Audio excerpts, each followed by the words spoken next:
کب کے خان کو ہم ریا کر چکے ہوتے ہیں، اور احتجاج سنجیدگی سے ہم نے کیا ہی نہیں ہے کہ بھاگے ہو نا مرد کے بچے، ادھر آ جاؤ تمہیں پتہ چلے کہ دودھ کس بھاؤ بکتا ہے. وہاں سے بیٹھ کے جو ہیں، اور کچھ خواتین بھی ان کے ساتھ مل گئی ہیں. صاحب سے میں ملنا چاہتا تھا اسلام آباد ہائی کورٹ کے، تاکہ ان کے نوٹس میں یہ دے دوں کہ نیچے کے جج صاحبان جو ہیں، انہوں نے جو نئی انصافیوں کا ایک لامتناہی سلسلہ شروع کیا ہوا ہے، بالخصوص ATC جج جو ہیں ریمانڈ پہ ریمانڈ لوگوں کے دے رہا ہے. لوگ گمشدہ ہیں اسلام آباد سے. آئے دن ہمارے سینکڑوں ورکر جو دھرنے میں گرفتار ہوئے تھے ان کو پیش ہی نہیں کیا گیا ہے. ان کے ورثاء سے پیسے مانگے جا رہے ہیں. ان کے علاوہ ورکرز کی جو پکڑ دکڑ ہے اس کا کوئی اکاؤنٹیبلٹی نہیں ہے. عدالتیں جو ہیں ریمانڈ دیتے ہیں. علیمہ خانم جو گرفتار ہوئی تھی، جو مبینہ دہشت گردی، شرم تو ان کو ہے ہی نہیں. جس انداز میں وہ گرفتار ہوئی دونوں بہنیں، تو ابھی تک جو ہیں جب بیل کا دن تاریخ آ جاتی ہے آرگومنٹ کی، جج سب چھٹی پہ چلے جاتے ہیں. یہ سب کی زیادتیاں ہم سہ سکتے ہیں، لیکن جب منصف زیادتیاں کرے نا تو پھر یہ ناقابل برداشت ہوتی ہے، اور ایسے لوگ منصف ہو ہی نہیں سکتے ہیں. اسلام آباد اور اسلام آباد کے شہریوں کی بدقسمتی ہے کہ ہمارا واسطہ ایسے جیلی منصفین سے پڑا ہے. خصوصاً جو ڈسٹرکٹ جوڈیشری میں جج تعینات ہیں، یہ جج اب کہلانے کے قابل نہیں ہے. اور بعض تو ایسے ہیں جن کو خود جیلوں میں ہونا چاہیے، جو انسانیت کے خلاف اور انسانی حقوق کے خلاف انہوں نے جرائم کے ارتکاب کیے ہیں. وہ منصف کی کرسیوں پہ بیٹھے ہوئے ہیں، لوگوں کے حقوق کے فیصلے کر رہے ہیں. فاضل چیف جسٹس صاحب کے نوٹس میں یہ ساری چیزیں میں نے دینی تھی. اور یہ جو ابو الاسناد ہے، اس کے حوالے سے تو جو سینئر پیونی جج ہے جسٹس کیانی صاحب، اس نے تو کہا تھا کہ اس کو ٹرانسفر کرے. کہاں سے اس کو لے آئے؟ نہ ہماری جوڈیشری کا یہ بندہ ہے، نہ اس کی ضرورت تھی. خصوصاً ان کو PTI کے کیسز کے لیے لایا گیا اور یہ نتائج دے رہا ہے. تو پھر اس کے خلاف ایک اور کیس میں ڈسپلنری ایکشن کا آرڈر ہوا، بیٹھا ہوا ہے. یہ پرسان حال کیوں نہیں ہے؟ اور چونکہ چیف جسٹس صاحب جو ہیں ایڈمنسٹریٹو ہیڈ ہیں جوڈیشری کے، تو میں ان کے نوٹس میں یہ چیزیں دے کے میں چاہتا تھا کہ چیف صاحب اس پہ سینسٹائز ہو اور ان کو آگہی ہو کہ اسلام آباد کے عوام، اسلام آباد کے وکلاء جو ہیں، یہ ناانصافیوں کا سلسلہ تو پورے ملک کے طول و عرض میں ہے، لیکن اسلام آباد میں جو طوطی بول رہا ہے آج کل، وہ اپنے عروج پہ ہے. تو کیا آپ نے یہ چیزیں گوش گزار کی چیف صاحب کے سامنے؟ چیف صاحب جو ہیں ابھی اپنے عدالتی کام میں مصروف تھے. میں نے ان کے سٹاف کو کہہ دیا ہے اور میں ملاقات کرنا چاہتا ہوں. جب وہ یاد کریں گے تو میں انشاءاللہ پھر حاضر ہوں گا. شریف مروت صاحب یہ بتائیے گا، پہلے خان صاحب نے ایک کال دی تھی ڈو اینڈ ڈائی کی، اس کے اوپر عوام نکلی تھی، لیکن قیادت کی وجہ سے جو ہے عوام ڈس اپوائنٹ ہوئی تھی. کل علی امین گنڈا پور صاحب نے یہ کہا ہے کہ اب جب ہم نکلیں گے تو اب ڈو اینڈ ڈائی ہوگا. کیا اس دفعہ جو قیادت ہے اس کے اوپر کارکن جو ہے اعتبار کر کے ڈی چوک آئے گا؟ کیا آپ اس کی قیادت کریں گے؟ بہت اچھا سوال ہے، اور میں آپ کی سوال کے توسط سے پورے پاکستان تحریک انصاف کے جملہ ورکرز کو بتانا چاہتا ہوں کہ 9 مئی سے لے کر 11 اپریل 2024 تک میں نے احتجاج کی قیادت کی اور کامیابی سے ہمکنار کیا. ایسے کسی احتجاج کا میں حصہ نہیں ہوں گا جس کی ذمہ داری مجھے خان صاحب تفویض نہیں کریں گے. نہ ایسے احتجاج مجھ سے ہوتے ہیں.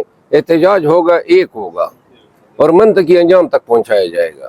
اور اگر یہ مجھے سائیڈ لائن رکھنے کی پالیسی اگر یہ جاری رہے گی تو پھر جو ہے میں ایسے احتجاجوں کا حصہ نہیں بنوں گا. آپ کو سائیڈ لائن رکھنے کی اصل پالیسی میں کون کون لوگ شامل ہیں؟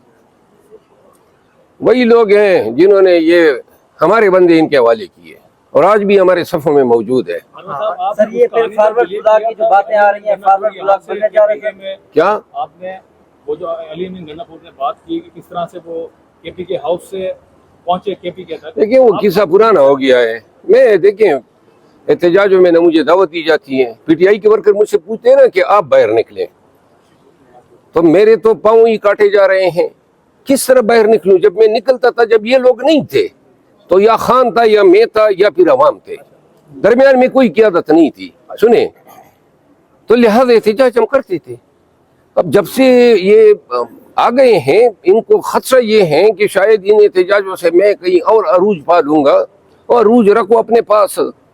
احتجاج کی ذمہ داریاں تو مانگ رہے ہیں، کوئی وزارتیں تو نہیں مانگ رہے ہیں، کوئی کمیٹیاں تو نہیں مانگ رہے ہیں. کمیٹیاں آپ کی، وزارتیں آپ کی، سیٹیں آپ دے رہے ہیں، بھائی وہ کام دے دیں. یہ خان کے 6 مہینے ہم نے ضائع کیے اپریل سے لے کر آج تک، کب کے خان کو ہم رہا کر چکے ہوتے ہیں، اور احتجاج سنجیدگی سے ہم نے کیا ہی نہیں ہے. یہ کیا احتجاج ہوا؟ احتجاج یہ ہے کہ پوری دنیا جو ہے کام پہ، اور دیکھ لیں یہ ہوتا ہے احتجاج. کروڑوں لوگ ہیں آپ کے پاس، کیسے ورکر ہیں ہمارے پاس، مار کھاتے ہیں، گولیوں اور بندوقوں کے آگے آتے ہیں. اور ڈی چوک میں اگر احتجاج تھا، 17,000 علی امین خان کے مسائل پیش آ گئے تو اور قیادت نکل آ جاتی نا. کس منہ سے جا کے یہ یہاں میڈیا کے سامنے کھڑے ہو کے خان کی رہائی کی بات کرتے ہیں؟ کمبخت تو کدھر مر گئے تھے، بیٹھ جاتے ہیں نا ورکروں کے ساتھ. اچھا مروت صاحب، جو سلمان اکرم راجہ نے پریس ٹاک کی، انہوں نے کہا کہ اتنی شیلنگ ہو رہی تھی کہ وہاں پہ 1 یا آدھا یا 1.5 منٹ سے زیادہ کوئی پاسبل نہیں تھا کہ کھڑا ہو سکتا، اور یہی وجہ تھی کہ وہاں سے لوگ چلے گئے. اور انہوں نے مثال بھی دی گنڈا پور صاحب کی کہ پاسبل نہیں تھا. علیمہ خان صاحب وہاں پر 30 سیکنڈ زیادہ نہیں رکی، تو کیسے لوگ وہاں پر کھڑے ہو سکتے تھے آپ کے خیال میں؟ اگر نہیں، لوگ تو کھڑے ہوئے نا. یہ 17,000 لوگوں نے 24 گھنٹے سے زیادہ ریاستی تشدد برداشت کیا. یہ تو نہیں ہے نا کہ آنسو گیس کے سامنے پھر کوئی کھڑا نہیں ہو سکتا. جگرا ہو، مصمم ارادہ ہو، عزم صمیم ہو، تو پھر کوئی چیز ممکن نہیں ہے. دیکھیں، نیت یہ ہونی چاہیے کہ خان کو رہا کرانا ہے، چاہے دنیا ادھر کی ادھر ہو جائے. تو لوگ آئیں اور ڈی چوک میں بیٹھے، خدا کی قسم نظام کا دڑن تختہ بچ جائے گا. اس دن 17,000 لوگ آئے تھے، ان کی کام پہ ٹانگ نہیں رہی تھی، کیا حالت تھی ان کی.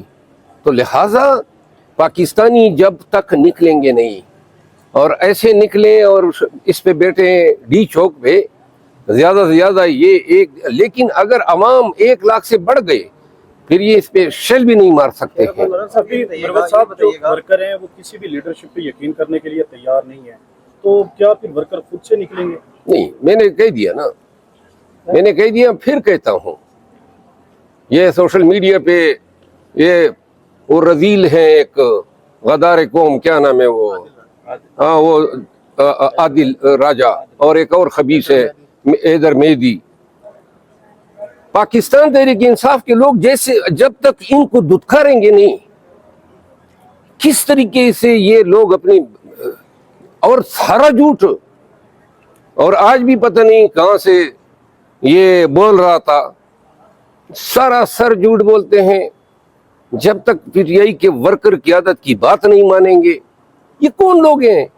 علی امین خان کے خلاف یہ الزام تراشی کر رہے ہیں، شاہ محمود قریشی کے خلاف یہ الزام تراشی کر رہے ہیں، شاندانہ گلزار، اسد قیصر، مجھ سمیت اور بیرسٹر گور سمیت. بھائی تم کہاں سے ہو؟ بھاگے ہو نا، مرد کے بچے ہو، ادھر آ جاؤ، تمہیں پتہ چلے کہ دودھ کس بھاؤ بکتا ہے. وہاں سے بیٹھ کے جو ہیں، اور کچھ خواتین بھی ان کے ساتھ مل گئی ہیں. ان کے بارے میں فی الوقت میں کچھ نہیں کہتا ہوں کہ